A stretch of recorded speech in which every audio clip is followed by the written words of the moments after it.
rolls. The two-time winner takes the lead from Faulkner. That's the way they finish the first lap.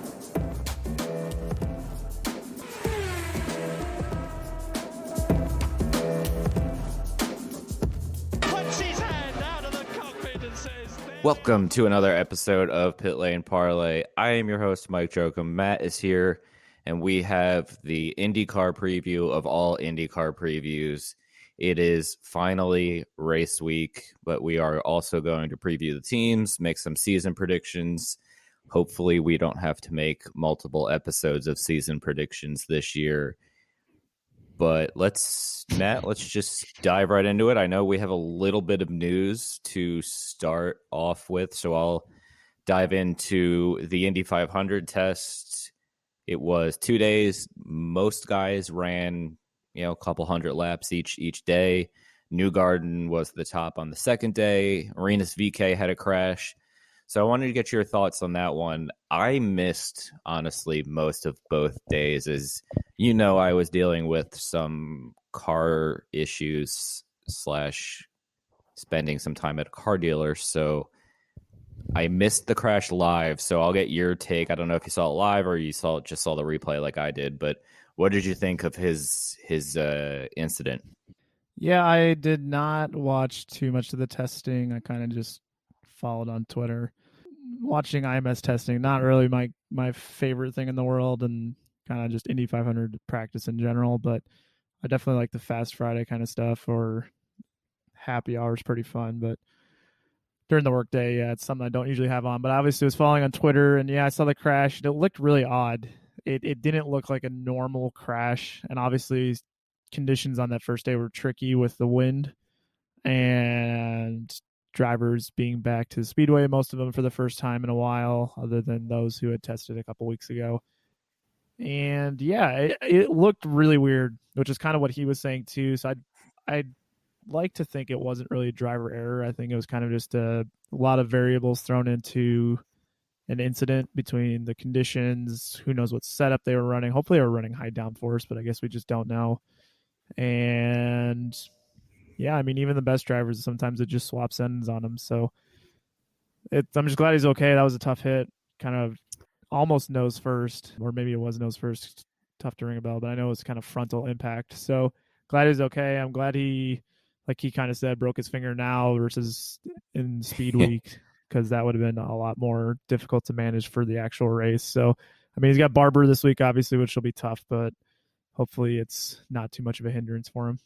Yeah, I'll save some thoughts on that for later in the episode, but yeah, he might have been a touch below the white line there, but not to the point where you'd think the car would snap on that. So I think he said, or the announcer said, it could have been a gust of wind that just caught the car off a little bit and made it worse than it was. So yeah, listen, better happen now than practice the day before any race. So I don't know if you got to watch any or use Peacock at all, but I did sign up for my Peacock account, and I do have to say it is a much easier process to kind of like figure out, okay, where am I watching? What is the schedule? So I'll give Peacock a usability grade of an A, but I had it on for no more than 25 minutes because of all the personal stuff I had going on last week. So unless you have any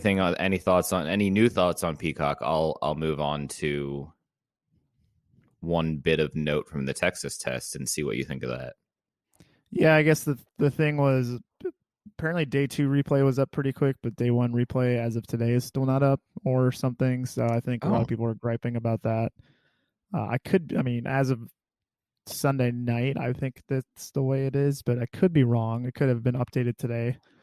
So that seemed to be an issue. And then it's kind of strangely enough, there was a YouTube link out there that you could use. So for those who like me who have not gotten Peacock Premium yet, I just kind of use that YouTube link. So it's kind of funny. Yeah. And then lastly, in Texas, so kind of going on 2 weeks ago when this episode comes out, there was a 7-car test on Tuesday 2 weeks ago, a 17-car test, I think, on Wednesday, where teams were pushing or using push to pass to kind of simulate the 2023 hybrid engines and the effects that the power boost could have, and maybe would some sort of push to pass system on super speedways work. I don't know about you, but it didn't really get a ringing endorsement from everything that I heard.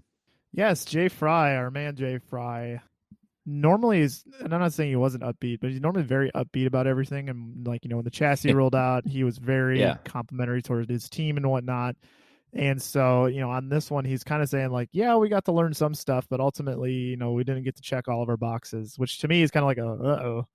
So I like Juan Pablo Montoya. I'm super excited about push to pass potentially coming back in 2023. They used to be on ovals prior to they slightly switched fuels, I think in 2011 or 2012. 2011, 2012, yeah, around there. Somewhere in there. So they only had push to pass and ovals for like 2 seasons, I think. And I thought it was kind of fun, especially at places like Kentucky and Chicagoland. If you're side by side for a guy with an entire lap, but it's like, I'll just use my push pass, and you could just kind of creep ahead of him just a little bit. I think it definitely adds a new element. So hopefully everything gets resolved as far as maybe the boxes that IndyCar were trying to check. But yeah, it kind of got a different vibe from Jay Fry, which is usually not very common, we'll say. He is much more subdued than he typically is in interviews about this sort of stuff. So yeah, we'll see. I am definitely concerned that from everything I heard personally and everything that was reported with media at the track was that the track itself in Texas was still not good. I'm just going to put that as PC as possible, and we'll save that in our back pockets for a couple weeks from now. Some quick driver news before we get to the bulk of the episode. J.R. Hildebrand is in the 4th Foyt car, which who would have thought AJ Foyt would have 4 cars in the 500 this year? But then again, it's 2021. Yeah, go ahead. What do you make of them running the number 1? Do you have any issue with that? No. I know, I understand it's typically reserved for the champion, but if the champion, in this case Scott Dixon, isn't going to use it, and I'm sure they have to get permission still, or they still have to ask Ganassi. Like, who are you going to tell AJ Foyt no? Like, I mean, come on, it's for the 500. It's not like he's running it at Texas. It's the 500. I think it's kind of like the one race that it should be acceptable if it's not the season champion from the year before. Yeah, I mean, I hear where you're coming from. I don't like it personally. I think, especially, and I know it's not J.R. Hildebrand's decision, but the fact that J.R. Hildebrand's earning the number 1, like, I don't, did he do anything to earn that? And and then there's the argument, like Michael Andretti had in 2006. Well, the team had won the championship in 2005, so technically they still had the rights to it. I think is that how that worked or something? And then. Yeah, I mean, I wouldn't mind. I mean, it was super weird back in the day. Like, literally, teams changed numbers every season, and I didn't know if that just went by like just sponsor say so, or how the teams finished in the championship the prior season, or what. It was like weird. Like Michael Andretti was a different number like every year up until I think like 95 or something. But back in the day, it was the champion of this season would get to run the number 1 everywhere except at Indianapolis. And then at Indianapolis, the former or the previous winner would get to run the 1. And I kind of like that system. I think it'd be pretty sweet if we rolled up to Indy and Takuma Sato was running the number 1, or, like, what? Last year, I dig Simon that. Pagenaud should run the number 1 if this was a rule. So I think that would be something, because especially it's really annoying that Scott Dixon has opted to not run the 1 6 of his defending championships, and I've ranted about that before. It's almost like they should mandate that you have to run it if you're the champion. It's kind of annoying that he never does. So, yeah, I mean, there's better hills to die on, but I'm not a fan of it, to be honest. While I don't really care what Scott Dixon does or any team does if they choose the 1 or not, I do like if you run the 1 at the 500, it should be the champion, the 500 champion from the year before. That's kind of cool. And then Michael Andretti pretty much confirmed that there will be a 6th Andretti Autosport entry for Indy, probably somebody who brings a substantial amount of funding. Insert the 17 guys left for one spot. So we'll keep tabs on that. And then lastly, our pal Santino Ferrucci is going to Ray Hall, Letterman, Lanigan for the third car. So he gets that spot over last year's Spencer Pigot, and the other rumor was Oliver Askew. So good to see Santino back. That's why he missed this weekend's NASCAR Xfinity race at, I forget where they were, Martinsville. So yeah, that's a good one. Let's dive in real quick before we jump into the preview. Team Pit Lane shout out, since I think we skipped those last week. So let's give a shout out to our pal Frenchie Michael Goodier, Carrie Chim, and Matt, both of your parents for being Team Pit Lane members. I don't think yeah, your mom's in the chat. That's right. She's gonna be really mad. Have I been embarrassed yet? Did we get any money for that yet? Or did you send me any money for that yet? No. And anybody who's in Team Pit Lane, if you want any embarrassing Matt stories for the chat, we just have to Venmo Matt not $2. And you. Yeah, that's what I meant. I'm sorry, my phrasing was incorrect. Anyway, we'll stop boring everybody else and move on. Season preview. We're going to go through teams, then we're going to make predictions. We'll talk briefly at the end about Barber and make some Barber predictions. So, Matt, I'll let you lead it off here. Why did you stick me with the first one? I feel like you did that on purpose. Well, I just talked for like most of the last 10 minutes, so... Sorry, you get Carlin, so I guess we're okay. All right, we're going to start with AJ Foyt Enterprises. We're just going to go kind of alphabetical order here. So for those who've missed it, their drivers this year are full-time drivers of Dalton Kellett and Sebastian Bourdais. And then we talked about J.R. Hildebrand running at the Indianapolis 500. And then I believe Charlie Kimball is doing the first Grand Prix of Indy and the Indianapolis 500. So last year they had Tony Kanaan and then kind of a hodgepodge of people. In the second one, I think it was Bourdais and Kellett. And then Kanaan has since left the team. Dalton Kellett is now full-time, and Sebastian Bourdais has been elevated from his, I think, 3-race deal to now he's full-time as well. Not too many positives to build on from last year. Bourdais had a really good run at St. Petersburg. Kellett, to put it respectfully, was a rookie in learning. It's about as nice as I can put that, right? So, Mike, expectations for this team this year?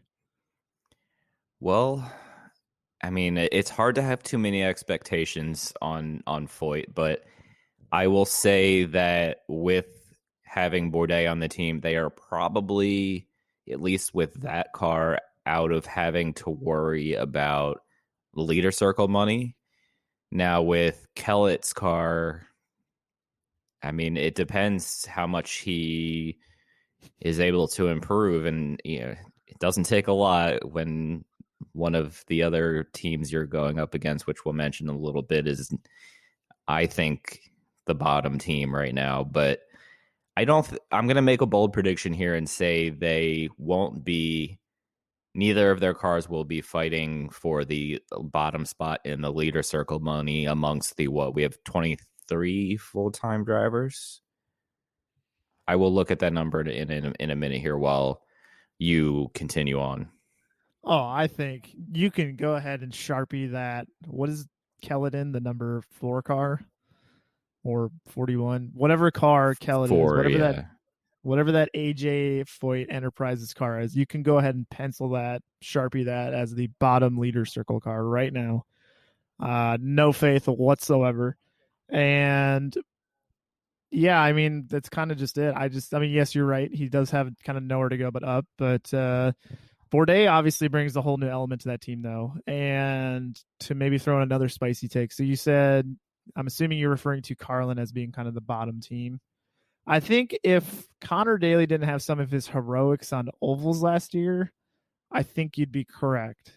However, I would put Foyt at actually third worst. I would put, and here's my take, at Carpenter Racing bottom, and then Carlin, Oh, and then yeah. AJ Foyt Enterprises. Because Ed Carpenter Racing, since Newgarden has left, has just gone way down. And Yeah, that's a good point. I mean, it's funny because you see Connor, and I know we're kind of straying away, but you see Connor Daly go to the Carlin Oval car, which Carlin's not the best team on the grid, and he's making, lemonade over there. And then, Connor Daly on the road courses at Carpenter. It's just, I don't know what the disconnect is. And VK had some moments, but anyways, I guess we can save that for a little bit. But yeah, so I think Foyt is on the cusp, especially with Bourdais, of being not the worst team out there, but they do have a hill to climb for sure. Yeah, that's fair. And we have 24 full-time drivers this year. So there is 24 we've got 2 spots then that are, potentially not getting that $1 million prize plus at the end of the year. All right, up next we have the team with an ever-expanding lineup. Andretti Autosport, Colton Herta in the 26 Cambridge car full-time, Rossi full-time, Ryan Hunter-Reay is back full-time.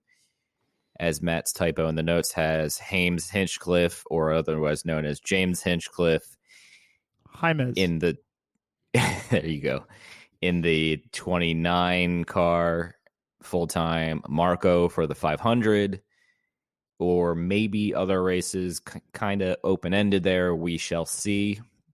Matt, is Andretti going to improve on what was a pretty dismal 2020 for their standards?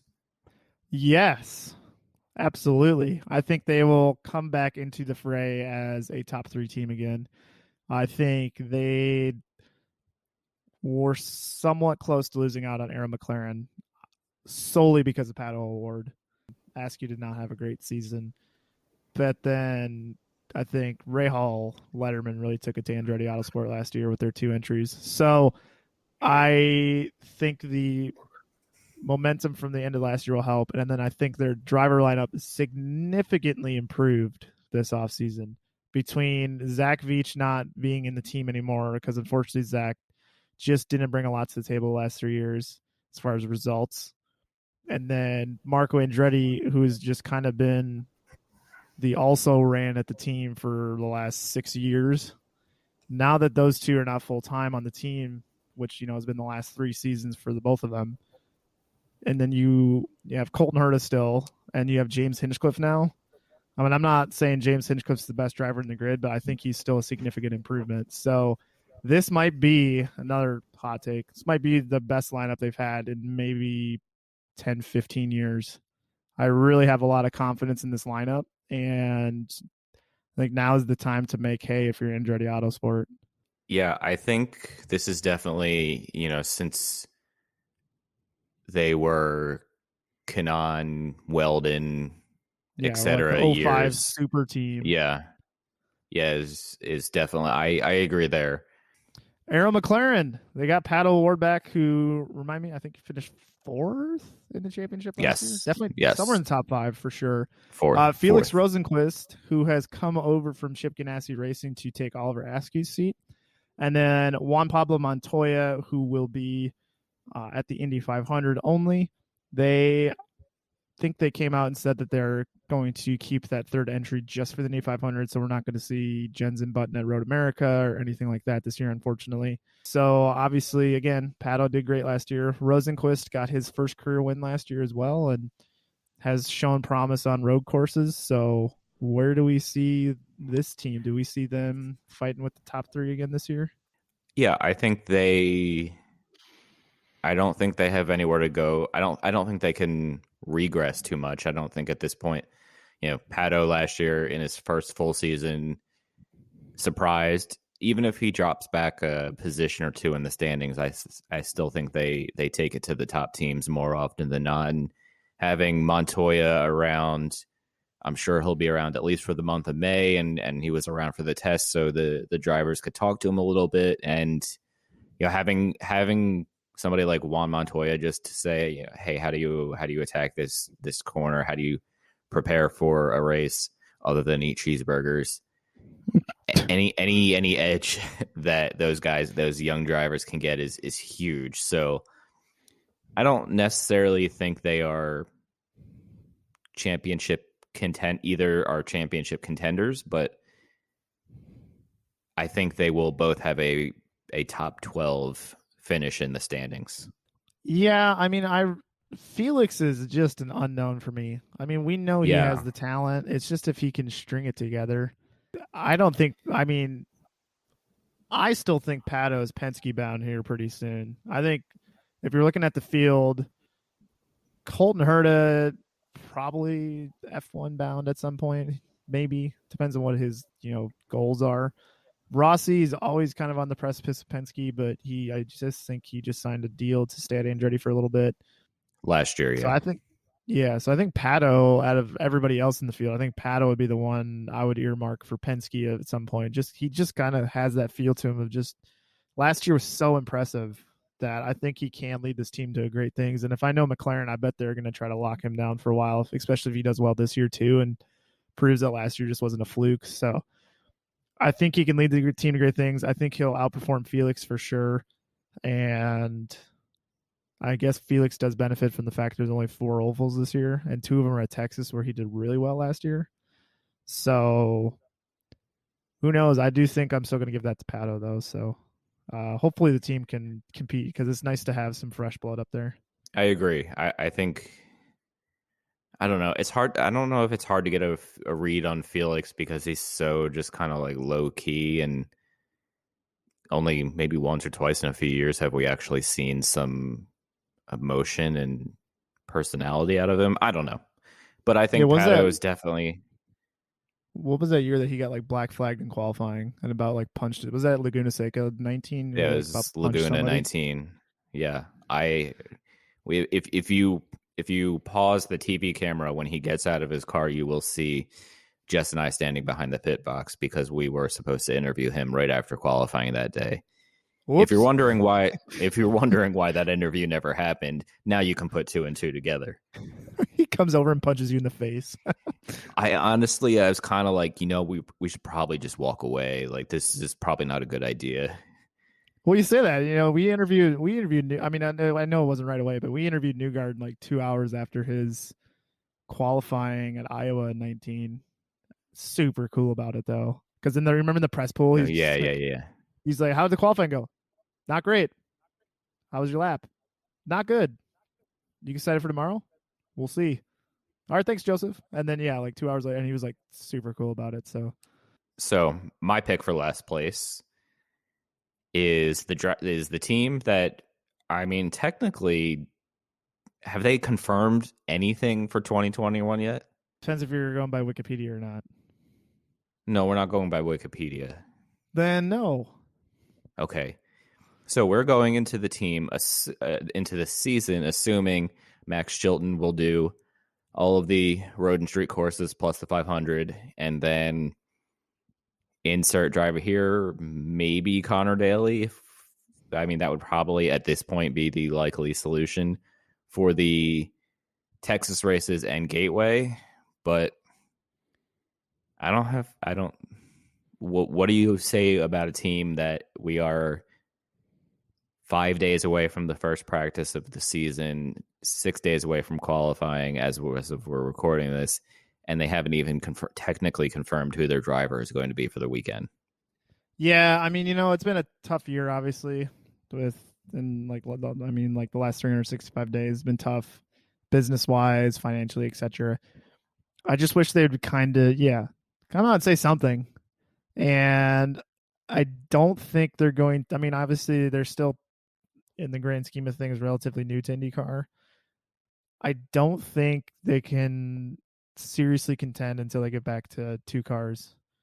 And as I've said about in defense of Max Chilton, as I've said before, we can't properly evaluate him again to see if it's a him issue or a team issue until they add a second car. So for all we know, they could just be that bad and Max is doing his best, or if they get a second car and then Max gets exposed, then we can kind of, narrow that down too. So yeah, obviously love for this team to grow a little bit and, field another entry, but who knows? I think Felipe Nasser would be great for the series and great for the team, but who knows?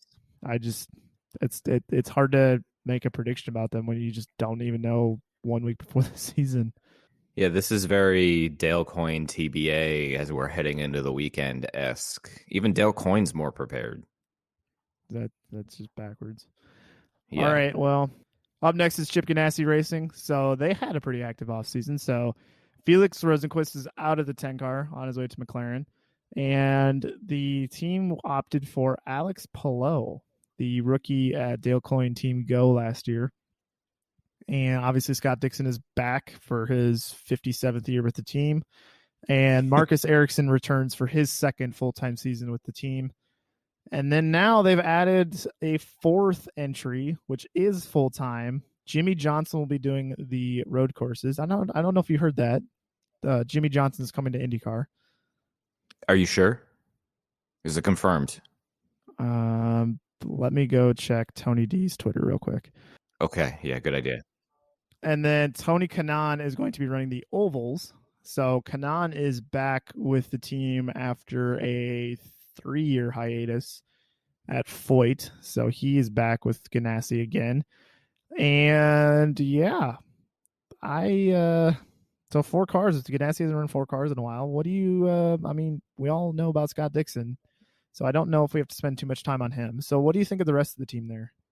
I am very intrigued to see what Palou is going to do in Ganassi equipment because, as we've said many times, that 10 car, pretty much since Franchitti has been in it, has been pretty rough outside of Rosenquist's win last year. So I think Marcus has the talent if he can just be a little more consistent. I don't know if he's necessarily going to win a race this year, but he needs a top 10-ish. I'd say he needs a top 10 finish overall in the points to be with the team long term because it's been a couple years now and he's always in that 13 to 15 range, and maybe Chip decides to cut back down to 3 cars because Marcus just isn't cutting it, and that's the car that gets cut. So yeah, and with the driver who I am just learning about for the first time today in Jimmy Johnson, I mean the livery for the American Legion car and the Carvana car is really, really nice. Those are very well done. I'm not expecting a lot from Jimmy. I hope Tony does really well. It's he's just a part-time, so I'm not really too worried about how he does, but I'm not expecting a ton out of Jimmy Johnson other than that we will hear about him 74 times every broadcast. Yeah, not looking forward to that. So I think, no disrespect to Jimmy, I do think Grosjean is going to outperform him. Yeah. And Kanaan should do fine. Ericsson kind of giving me the P13 in the championship vibe. That could be a horrendous backfire. Maybe he's all of a sudden a god. So we'll see. And then Palou, yes, as we've drunkenly said on our drunk episode, and if you want to learn more about that, message us and become a Team Pit Lane member so we can share that with you next year. I think Palou is going to last no more than or less than 2 seasons at Ganassi. 2 or less. It's got Ed Jones written all over it here, in my opinion. And while he does have some flashes last season, I think it was a little early to get him in this kind of seat. So I'd love for him to prove me wrong. Really great dude. We interviewed him last year. Really nice guy. Yeah. So I'm definitely rooting for him. It just this number 10 car, like you said, it just has this kind of, it's like a Red Bull vibe almost in F1 of just kind of like choose drivers up and spit them out. So we'll see. All right, let's move on to Dale Coyne Racing. Ed Jones is back out of left field. And then another guy who you may not have heard discussed at all this offseason, Roma and Grosjean, is doing the road and street courses with the potential to do a third car at Gateway.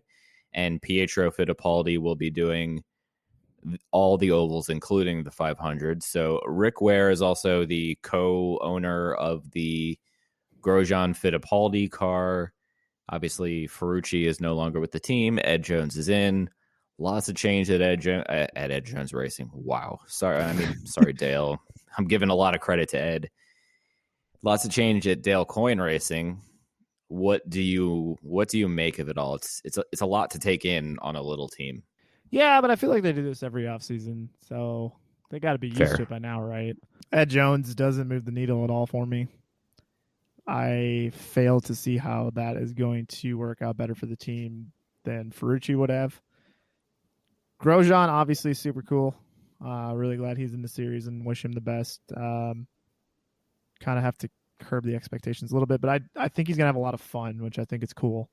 And then I am so stoked that Pietro Fittipaldi is back. I was kind of bitter when he left, especially just to go kind of be a reserve driver in F1. Then he did a little DTM, and I'm kind of like, it's just kind of, he obviously got to start the one race at the Sakir Grand Prix and, 2 races, and then at Abu Dhabi.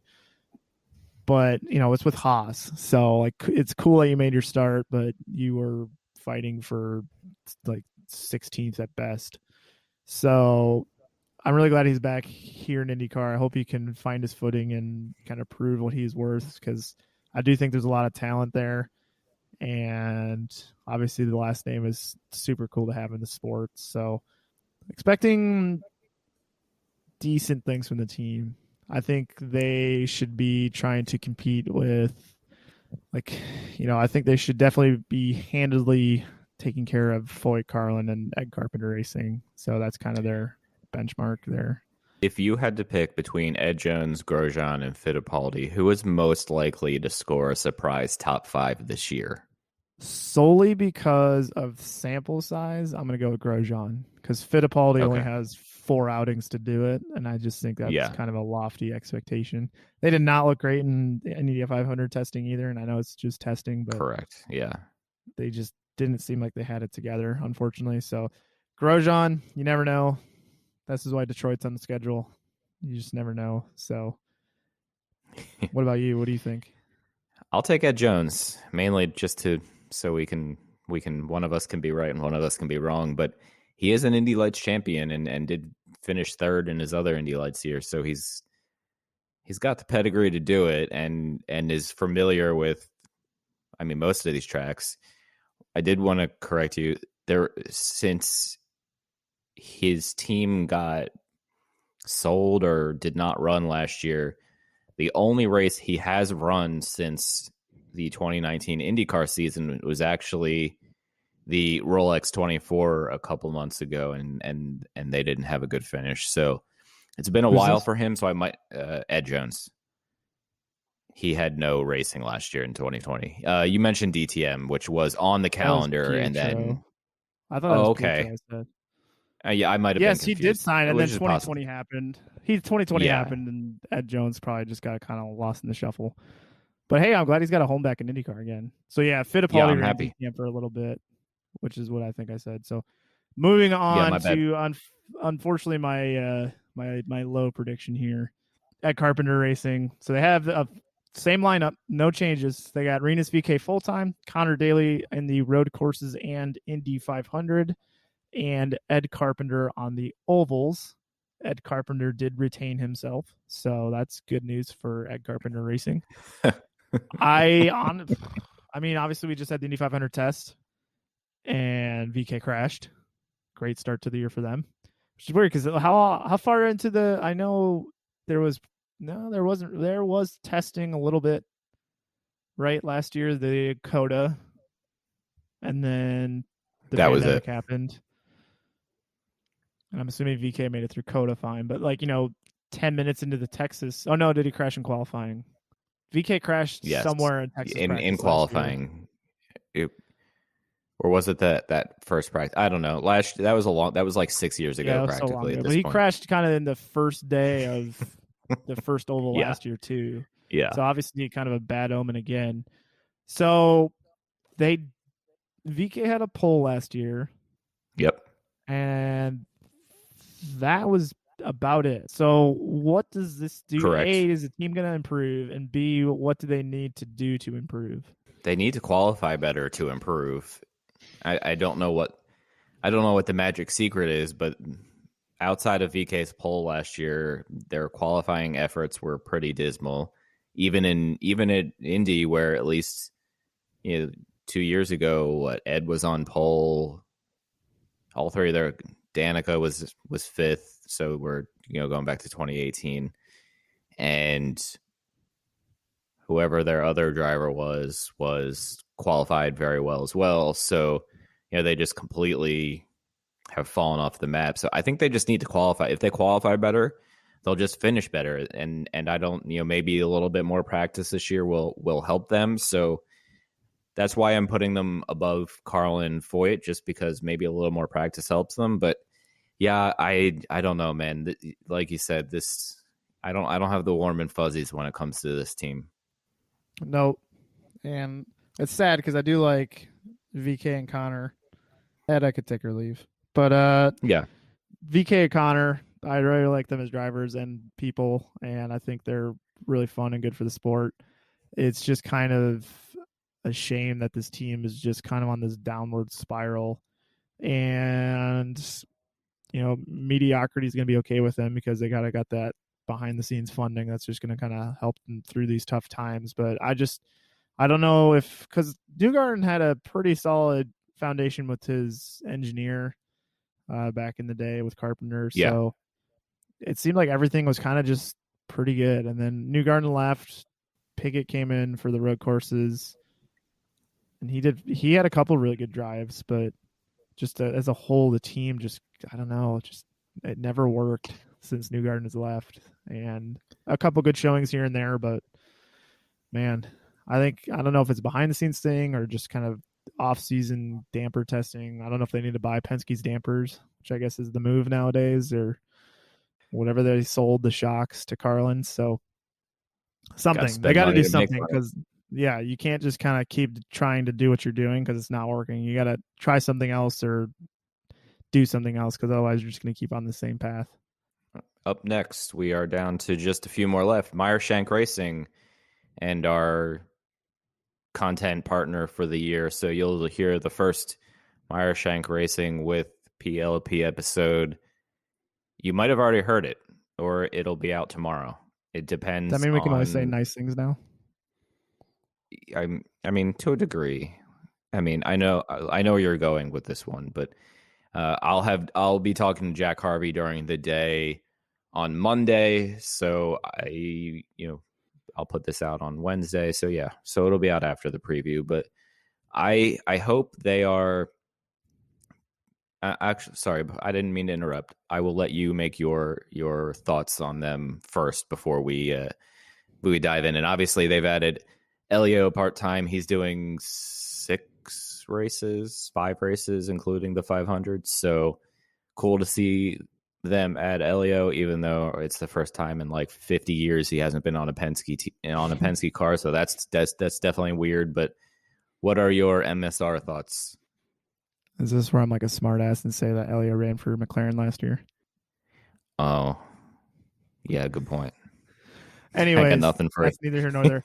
Yes, Meyershank, we got a partnership with them this year, so here we go. Jack Harvey, outstanding human, great driver. Obviously, the affiliation with the team to Andretti Autosport is great for them. Jack was doing a very good job of mixing it up with some of the top guys last year. Just kind of had a lot of bad luck here and there during the season. And hopefully he can continue some of that strong pace that we've seen. Elio, proven Indy 500 winner, really great off the track, a really great promoter of the sponsors and the team. Always has that positive attitude outside the car. Has a great helmet design. Very slick dance moves. I know, I'm trying really hard here. I hope someone from Meyershank is listening here. I'm doing my best for you guys. I guess, okay, this is the only thing I'll say about Elliot. I think I've said it before, is Jack, if you are listening, please do not take championship advice from Elio. That's all I'm going to say. Fair enough. I hope this team is battling in the Rahal, Letterman, Lanigan, in that just below the top 3 team range this year, especially with the second year of the Andretti partnership, and if Jack can just have a few less issues that totally aren't his fault. And think about, Texas, for example, last year. Texas, that team had never run Texas before last year, and it was 2020. So they pretty much just went in it with let's just run this like it's practice. And, Jack finished a couple laps down and just kind of kept it clean. Now they've got that under their belt, so they should be somewhat competitive, you would think. So I hope they can battle for that, 4th or 5th in the team standings by the end of the year. And I think Jack has the talent to do so. Yes. On to Rahal, Letterman, Lanigan Racing. So the defending Indy 500 champions return with their 2 full-time drivers, Graham Rahal, Takuma Sato. Kind of get the sense that every season it feels like it may be Takuma Sato's last. Just don't know. It's kind of just the vibe we keep getting from Sato's camp is that might be his last year. We just don't know. And then, like we mentioned earlier in the episode, they did add Santino Ferrucci in the Hy-Vee car for the Indy 500. Again, Rahal has been doing a phenomenal job of their sponsorship signings and liveries this offseason. Their liveries look real good. So really excited to see those at the track. So yeah, they, like we talked about earlier, they were kind of in the conversation of the big 3 for sure last year. So do we see the team kind of staying in that region? Yes, I think they can definitely battle with the big 3. Again, Graham just needs to keep that qualifying a little bit better than it was. And I know his qualifying was definitely better last year than it had been in the previous years. So listen, they'll battle for race wins here and there. They'll definitely battle for podiums. Sato and Rahal and maybe even Ferrucci should be top 10-ish favorites for the 500 just because that team is pretty much all the same, even all the engineers for the most part, which is vitally important in IndyCar. So I think they're in a good spot this year, which means we'll wrap it up with the big bad team Penske. Newgarden, newcomer Scott McLaughlin, Will Power, Simon Pagenaud, which means they are technically back to 4 cars with McLaughlin full-time. Obviously, they are also affiliated with Paretta Autosport and Simona Di Silvestro for the 500 and are also kind of helping the USF 2000 team Force Race Force. Oh, what's that name? What's that name again? Force Indy. Why am I drawing a blank on it in the? Yeah, I think it's Force Indy. Force Indy. I really wanted to say yes, Force Indy. I really wanted to say Force India. And I'm getting my open wheel motorsports confused in the wee hours of Sunday night here. So with that being said, I know Will Power and I think Pagenaud are on the last year of their contracts. If we've kind of read between the lines a few times, I know Power is. Pagenaud might have another year on top of that, but I think it's his last year. Newgarden, I think they're all close to contract years. So with that being said, Matt, what are your thoughts on Penske this year? Can they take back that drivers' championship from Ganassi? Yes. And I think I have Will Power. I think I admitted was my championship prediction this year. So obviously Newgarden's been the leader of this team for the last couple of years. And I think it's time for Will Power to kind of reassert his authority over the team. I think the one possible hindrance in that plan would be Tim Cindric. Ever since Cindric has been on Newgarden's box, there's just been great strategy call after great strategy call that's helped out Newgarden. Power, unfortunately, just kind of doesn't get those same calls that go his way nowadays as much. McLaughlin, we'll talk about him in a little bit, I guess. And then Simon Pagenaud, it's almost got to be kind of to that point where it's put up or shut up. And he's just had too many meh showings the last 2 years. And as we talked about, Team Penske and their driver situation a ton of times last season. And I was honestly surprised that they kept all of the three guys, we thought McLaughlin was going to kick one of them out. So here we are again, and I do still think that Simon's going to be kind of on the short end of the stick here. So that's kind of a bummer. I'm glad they're affiliating with Paretta, though. That's super cool. I wish Team Penske would do that more often. To my memory, there was Carl Hogan's effort that they kind of partnered with, and Lusso Dragon, but that kind of doesn't count because it was Jay Penske. So of course, Roger's going to help out his kid when it comes to the sport. In his part-time entry, which started in 2007. So that's super cool. I hope Simona gives it a great run. But yes, I think if Willpower can avoid a bad strategy call here and there by his box, I think he can definitely still wheel it with the best of them. And we can safely say that between the four of them, they will combine for, what do you think, in 17 races, at least half of the pole awards? Pole? Penske's yeah. No, I'm not so talking wins. Just they're always quick in qualifying. 11 or 12. Okay. No, it's not St. Pete first, because I'm like, guess who's going to win pole? Guess who's not going to win the race every year? All right, you ready for some predictions? Yeah, let's do it. Let's make me look silly again, like usual. Should I just go ahead and pencil you in Rossi for champion? Yeah, you read my mind. I think that's what you said 2 weeks ago. Okay. I wish I was that cool with the mind reader, but you just said that not too long ago. Honestly, I was very concerned how you knew that, because I don't remember making that prediction, but that is what I was going to make anyway. So, yeah. Yep. And then I have Willpower for those who just missed it. Rookie of the Year, you had Cody Ware, correct? No, that's definitely not what I had. Okay. I'm pretty sure Twitter would have a meltdown if I picked him for Rookie of the Year. Then you should just do it and then watch the world burn. Yeah.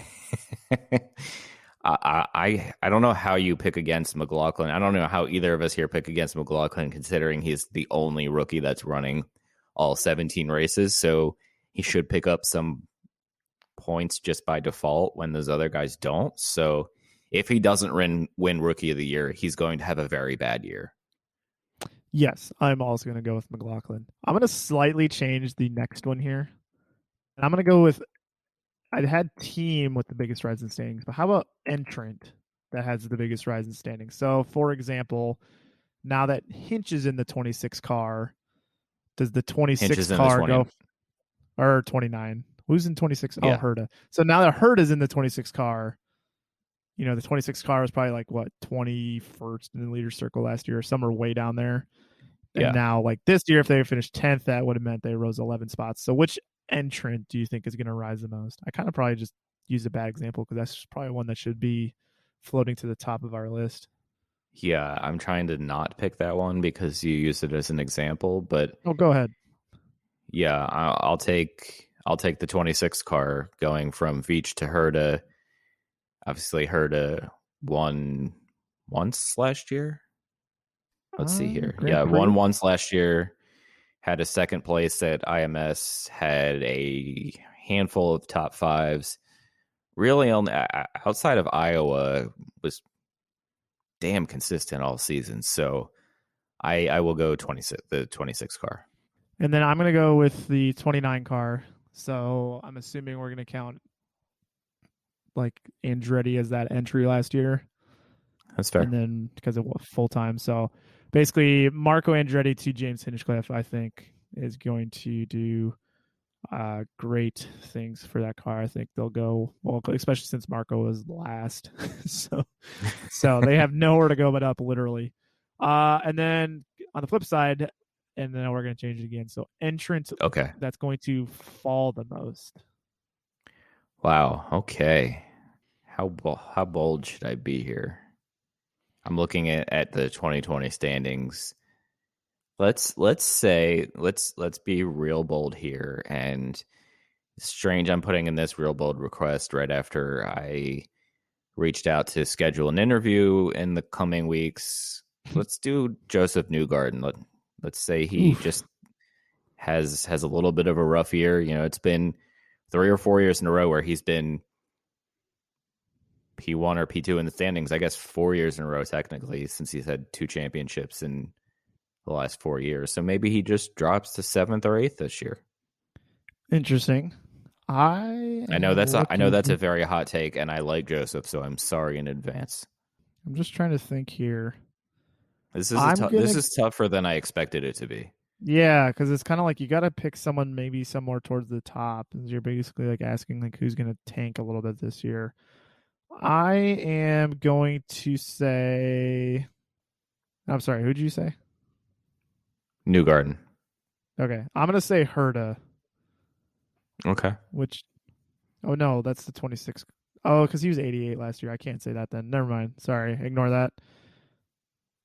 All these number changes at Andretti Autosport just confuse me. Then I will say, I mean, maybe a modest downfall here, but again, I don't really have the whole lot of faith in Ed Carpenter Racing. So I think, or maybe actually, sorry, I was going to say Renus, but Renus, go get him. I have faith in you. I'm going to say the Dale Coyne entry, Santino Ferrucci to Ed Jones. I think has a chance. The Jones pick doesn't excite me very much. So I just don't see that be going their way as much as people would like. So I think that one will regress a little bit. All right. Who is, if applicable, who's going to be the first one fired this year? First driver. Let's see. I don't want to be too obvious. Like there's some low hanging fruit that you could pick. I don't want to do that. Let's say that. Man, I really don't know. There's nothing on this one that's jumping out to me at all. Do you want to take a stab at this first? I'm just gonna say Palou, just because who the heck knows out of that team. He gets like 3 races in and 3 crashes, and Ganassi's just going to get rid of him immediately.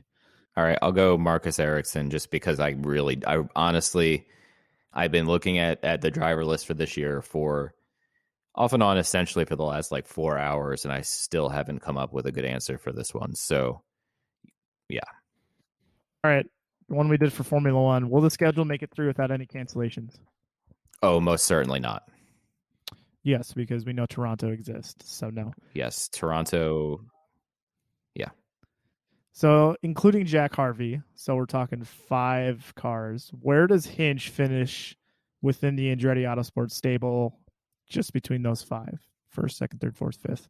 He will finish 3rd behind Rossi and Herta. And I'll be the Debbie Downer and say 5th. Ooh, rough. Yes. All right. I'll be down Jack Harvey and Hunter Ray. Hunter Ray's also got some bad luck. Will Scott McLaughlin outscore a Penske teammate? Not counting Simona. Well, I know where you're going with this one, so I'm going to say no. How did you know I was going to say yes? Because I know you're not going to pick him over Pagano, so. Well, I like Simon, though. But yes, I do have McLaughlin beating Pagano on the points. First driver outside of Ganassi, Penske, and Andretti Autosport most likely to win. Pato. I'm going to go Ray Hall. Okay. All right. First, I'm sorry. Will Foyt Enterprises get a podium this year? Most certainly not. All right, Bourdais. No. I'm already halfway through my sentence. I'm looking at you, Bourdais. I'm definitely not looking at you, Dalton Kellett. Sebastian, do me proud. Make me right on this one because Mike already said no. All right. You Yikes. spoke too soon. I know. Well, I mean, it's actually not a bad bet to say no. I think you're going to be right on this one. Who's the first-time winner this year, if we get one? So if I'm saying the first driver outside of one of those most likely to win is Pato, it would probably make sense that I also pick Pato here. Yes, your logic does hold up there. That's for sure. Graham Rahal won a race, right? That was sarcastic. Yes. Man, I really want to say Connor, but I just don't have the faith, unfortunately. Who does that leave? You've got Harvey, Palou, Kellett, Chilton, Hildebrand. God, no. All right, we will. All right, I'm going. I think I picked Renus. Harvey last year too. No, I'm going to go Harvey. All right. I have my back on that one. How many top 15s will Dalton Kellett get? 1. Oh, man. Yeah, I have to be different than you. There's 17 You put- races, high sample. I'm going to go 2. I was going to man, go 1. Really going on a ledge there. yeah, we got real crazy with that prediction. Everybody's gonna be like, "Oh my god, they are crazy." Yes. All right, last one. How many laps into the season does Matt make fun of Defy Everything? 0. Oh, first lap? I don't even think we get to the race. Like it'll be practice I've already or done qualifying. it, so I guess. Yeah. As soon as the green Yeah, flag drops, how long? As soon as the green flag drops, I'll give it. So Barber is what 90 laps. I'll give it 40 laps. Okay, and I will not answer just for the sake of that, and I will probably forget about this as soon as we're done here. So we'll see how long I make it. Okay, well, that is our IndyCar season preview. So thank you guys so much for listening to that. So we're gonna really quick toss it over to Mike. All right, so I'll lead the Barber preview here for you, Matt, so you can give your predictions first. Obviously, it was not on the 2020 calendar because it was one of the first races cut when COVID hit. So if we're going back to 2019, Takuma Sato won, Graham Rahal was second, Scott Dixon was third, Hinchcliffe was fourth, and Sebastian Bourdais was fifth. So let's see here. 20,000 fans are expected this weekend. I think pits and paddock will be closed probably for most of this year, but definitely for Barber. Do you think Barber is an ideal place for IndyCar to open its season, maybe going forward if this weekend is a good one?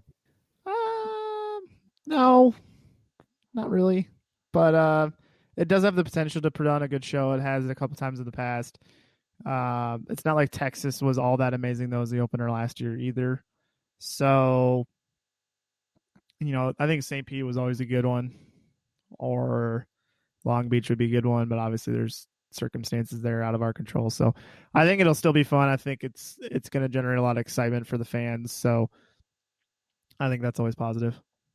Yeah, it's tough. I think in a normal, quote unquote, normal year, maybe, yeah, there's tons to do at Barber. There's a lot going on. It's a good atmosphere for an opener. This year, yeah, it's not bad. It's the racing is solid, I will say. It could be fun this year, being that they weren't there last year. A lot of teams did testing there over the off season, so they've got some data. So I'll give it potential. Now, which rookie does the best? Now, I'm going to throw Scott McLaughlin in here too. Actually, no, we won't throw Scott McLaughlin in here. We'll just do the part-timers. Grosjean or Jimmy Johnson? Grosjean. Does that mean I have to pick Jimmy? Because I really don't want to. Yes. Okay, Jimmy Johnson. This is the least excited I've ever been for a prediction because I agree with you, Grosjean, but for the sake of not agreeing with you, I'll go Jimmy Johnson. All right, we've got a few predictions here to round out, and just so everybody is aware, the race this weekend is 3:30 p.m. on NBC. Qualifying starts Saturday evening at 5:55 p.m. on Peacock. There's only 2 practices. Both are Saturday, at 11 a.m., 2:40 p.m. So it's as you may have seen in the news about a month or so ago, most of the road course events are just 2 days this year. So kind of a condensed and crazy day. And honestly, I totally forgot about that until I looked at the weekend events this year. So, Matt, who's having a good opening weekend? This is Joseph Newgarden's backyard. So I think this guy's got this place figured out, and he's got a lot of momentum from last year. So I do think Joseph Newgarden's going to have a very good weekend. I am going to go Pato O'Ward. I'm pretty sure he did very well in his Indy Lights day and runs there. I know he ran there with Carlin in 2019. I think. Yeah, we can. I don't remember this off though. Yeah, but at least he got the experience of the track. Yeah, So that's true. what I'm going with. Who has a rough weekend, Matt? Who's going to stink it up? And remember, there is no low-hanging fruit right now because it is the opening weekend of the season. Easy enough, then. Don't kill it. There we go. Who do you got? All right. So again, for those wondering, because it is the start of the season, nobody's considered low-hanging fruit until after the first weekend. That is our newly established rules for the year. I am going to say that, I'm sorry, Connor, the mullet is not going to help you this weekend. I just think that car's not going to have a good one. And your dark horse, let's say dark horse top 8 finisher, finish in the top third of the field. I will say Marcus Ericsson. Oh, okay. Let's see. Let me look at the list here. Who would be considered a dark horse?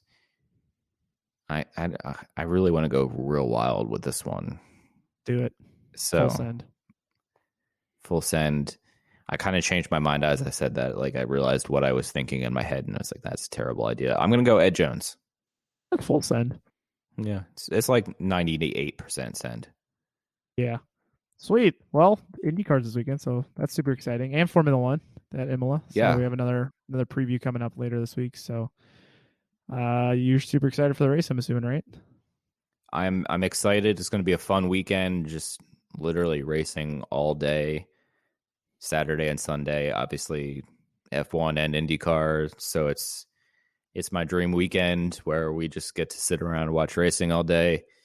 Guys, stay tuned for the Jack Harvey interview. Try to get as much stuff to you over the weekend as possible online. And obviously, neither of us will be there. The first race either of us will be in person is probably Matt in Texas, and it'll be kind of a last-minute thing most of this year. But follow along with us all season. We should have plenty of awesome stuff and plenty of interviews coming up in the next couple of weeks, which I'm really excited about. And thank you for listening to our preview episodes. These are really fun to do. I love making predictions because usually I'm terribly wrong, and I do enjoy laughing at myself a little bit at this point. It's been like 4 years, and I don't think I've come close on most of these predictions. So, and also, if you want, we do have a Pit Lane Parlay Fantasy IndyCar League on the IndyCar app. I don't know how to send a link to make it easy to join the league because it's technically a private league. But if you just DM me, Matt, or the podcast your email address, I will send you an invite to that as well. I think we have 10 or 12 people on there already just without any promotion behind it so far. So join in and hang out on there. And I think that's it. So guys, let's enjoy some racing this weekend. We'll be back next week to break it all down. Today's podcast was presented by Podgo. Podgo is the easiest way for you to monetize your podcast, providing podcasters with a flat rate for ad space so you always know how much you get when you include an ad from Podgo. If you're a podcaster, you can apply too immediately and get connected with advertisers that fit your audience. Go to podgo.co at podgo.co and let them know that we sent you there.